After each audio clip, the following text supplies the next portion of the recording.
Hello and welcome back to the Grape Explorer. Now I have to say it's been a long time since I've done a bit more of a fun tasting.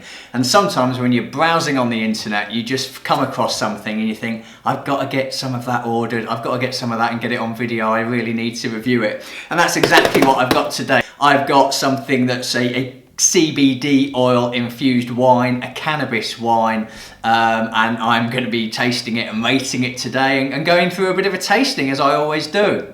For those of you new to the channel, hello, I'm the Grape Explorer, wine education, product reviews and lots of tastings here. So if that's your thing, you're into your wine, consider subscribing. Now what's interesting about this particular product is it's clearly taking advantage of the popularity of CBD infused products right now. CBD oil is seen to have certain health benefits and therefore they're capitalising on that from a wine perspective. The funny thing is, of course, that we're combining CBD oil with alcohol. And so what I found funny about that is, of course, there's still alcohol in this. So the CBD might be giving us something good, but the alcohol then might be taking that away. I ordered this particular bottle in from Spain. I could do with a lesson in budget management, to be quite honest, because the wine cost me £10 and the delivery from Spain cost me £15. But sometimes when you see something, you've just got to order it and get it in, which is exactly what I've done today. So I'm going to get into it and then we're going to get started and get this one open.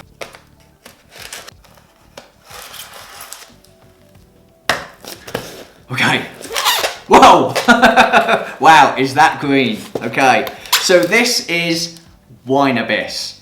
Winabis Double Taste.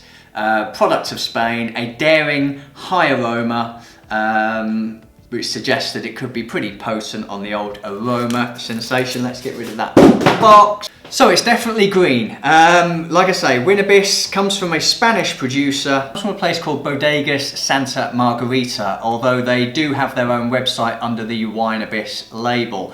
Link to that one down below. It simply advertises as double taste. You know, you're getting the best of the wine world, but you're getting the best of the weed world as well. And it is a CBD infused wine. They actually refer to it on the back here as a flavoured cocktail, which I think is quite funny. Importantly, there is no THC in this. That's the component that actually gets you high in cannabis. This is all CBD only, but it's still considered to have all of the aromas that you might associate with cannabis. And of course, they flavoured it just for that little bit of extra impact to give you a good idea about what it is that you're drinking. So I'm going to open this one up. Handily, it comes with a recommended time for opening, 4:20. And we're going to get into this one and see what it's like. So, opening time. It's nice that you can see from the label here that it is advertising as grapes plus weed. I think that's really great. Grapes plus weed in this particular one. Is the cork green as well, is the question? Yes, it is. Why, of course it is. It's also noisy. So they've gone all out there on their advertising. That's their green Winabis cork.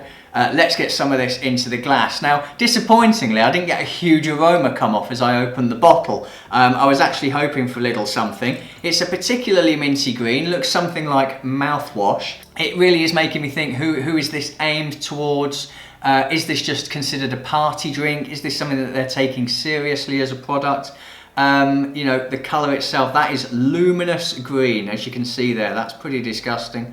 But let's see what kind of aromas we're getting off it. I've never really described a wine as green in the glass, but there you go. Certainly not luminous green. Aroma intensity.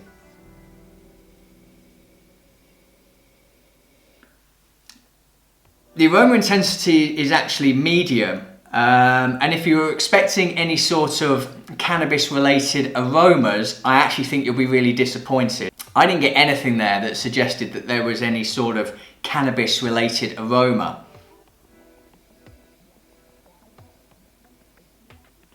Might have to give it a few minutes, just give it a chance perhaps to warm up, see if that makes any difference. The things that are coming through, just whilst I'm talking about that, the main thing that's coming through is a sweet peach aroma. That's particularly noticeable on the nose here. You know, real stone fruit characteristics. Now I'm just trying to get a feel for the sorts of things that are flying through the air at the moment. There are some sort of more herbally sort of smells coming across. It's starting to smell a little bit, it's a really hard way to describe it. It has got some sort of earthy tones about it. I wouldn't necessarily say that it's got a kind of weedy type smell, and I know that because of the tunnel I walk under through near the train station on my way home every night. That always smells of something unusual. But it has got those aromas are actually starting to come through now. It clearly needed a minute to open up. Perhaps this might be better suited to be decanted.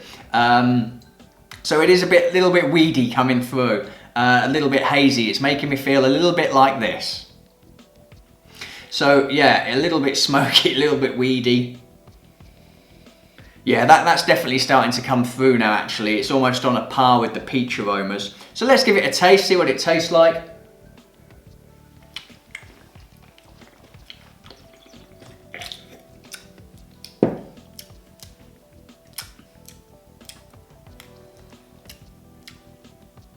Got quite a bit of sweetness to it. It is particularly low alcohol, this one. I did look at the label, and it's only 9.5%. It is quite low. It tastes... Never drunk green wine. Actually doesn't taste too bad. You know, like I say, I only paid £10 for this. Doesn't taste too bad. Pour a bit more in. Isn't it disgusting? Look at it. I don't think it's giving the weed factor that perhaps the producers are going for here. You know, they're calling it double taste. Whether they think you're supposed to be tasting sort of a weedy taste about it or not, I'm not so sure about that. It says a daring high aroma, and again, I'm going to have to disagree with that. I don't really think it does do that at all.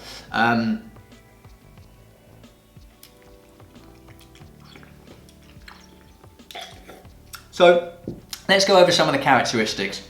It's got some acidity. I'd say acidity is medium. Alcohol is definitely low. There's actually no alcohol sensation at all. Still making me mouthwater a little bit. It's very light-bodied. It has a very short finish to it. It comes and goes very quickly. And the taste that comes through is absolutely on the stone fruit side of things as well. It's a real peachy kind of wine. There's a little bit of sort of grapefruit in the aftertaste with some of that acidity. But I think disappointingly, the thing that they're going for here as a novelty is they should be going for the weed aroma. And I don't think that's coming through. And if it is, it's incredibly subtle, and I think that goes against what they've been advertising here as a daringly high aroma. I think they could have made this one a lot more stinky. I think that's the phrase. So let's talk about some of the things in conclusion then. Well, it is balanced. Everything's quite light on the palate, light on the nose. You know, it's got no length, it's got no intensity or complexity. I would say it's acceptable. I'm not going to say any more than that. I think the big selling feature here is the weed aroma. I think that's why people would buy it. I think that's what people would be curious about. And I just don't think it delivers on that front. I think it's actually disappointing on that front, which is a shame, you know. I really wanted my studio to fill up with the smell of weed. And I'm left with the studio just smelling up with the smell of peach, which I haven't got any complaints about. That's absolutely fine as well. I think they were probably hoping to get something a lot stinkier out of this from an aroma perspective. And they haven't really managed to do that. So in the end, all you're drinking is what looks like mouthwash. But it's actually not awful for £10. It's definitely something that would raise eyebrows at a party, get a conversation going, but ultimately I think it disappoints. And whilst the CBD market right now is something that's booming, there's clearly a lot of financial potential. I'm not sure wine is the right way to go for a cannabis infused product. I think there's probably other ways that you can make CBD as a better product for better use. This to me feels like a gimmick rather than something genuine, and so it's a little bit of a disappointment. But if you are interested in trying it, you know, I'll put a link to the website below. They actually produce lots of other wines as well, so go check them out. They've got some blue wines and some other coloured wines on their website as well. Go check those out. If you're in the UK, you know, don't be paying more for delivery than you are for the wine. I made that mistake. I wouldn't do that again. But if you're interested in CBD related alcohol products, check it out. You know, it's not for me, but it might be for you. Right, now you might be wondering why when I've come back on, all of a sudden it's in a whiskey nosing glass. And the reason for that is these glasses didn't fit in my microwave. And I actually wanted to warm it up just a little bit to see if it would make any difference. So I've done that, I've put it in this glass. It's a nosing glass, so it's still professional in a way. So let's see if it does actually make any difference to have warmed it up a bit, let some of those aromas perhaps break out. I mean, now it smells like warm peach, but there is definitely something else that's come out that there wasn't there before. So, you know, clearly a little bit cold previously. And warming up has made a difference. But let's face it, you're not going to drink this hot unless you've got a cold or something. You have a hot toddy, maybe that'll make you feel better. So for me, it still remains a bit of a gimmick rather than a serious product. You know, people talk about CBD as a benefit, but I think it's counteracted by the alcohol in this. You can't have it both ways. But there are definitely some sort of more grassy notes, and I don't mean that in the weed sense, I mean that in the genuine. It smells a little bit more grassy. I understand that this is actually a Sauvignon Blanc, and that may be why there are sort of grassy notes within this one. But I'm not gonna, it doesn't, you know, it's not like super skunk or anything like that. It's just a normal grassy smell with some fruit aromas. So there we go, hot or cold, it doesn't really come out in the way that I'd expected. Overall, I'm a little bit disappointed with cannabis wine. I don't actually see it something that's going to go forward, but who knows? Let me just taste it warm. Don't warm it up. That's disgusting. Don't warm it up.